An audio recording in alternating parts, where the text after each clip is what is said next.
రాష్ట్రంలోని జహీరాబాద్లో industrial smart city ఏర్పాటుకు కేంద్ర కేబినెట్ ఆమోదం తెలిపింది.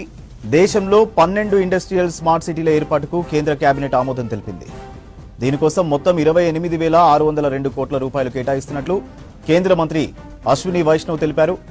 National industrial corridor development programme కింద ఏర్పాటు చేస్తున్నట్లు చెప్పారు. వీటిలో తెలంగాణకు 1, ఆంధ్రప్రదేశ్కు 2 కేటాయించామన్నారు.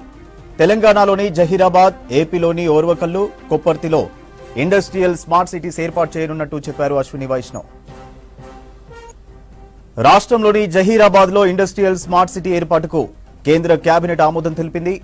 దేశంలో 12 ఇండస్ట్రియల్ స్మార్ట్ సిటీల ఏర్పాటుకు కేంద్ర కేబినెట్ ఆమోదం తెలిపింది.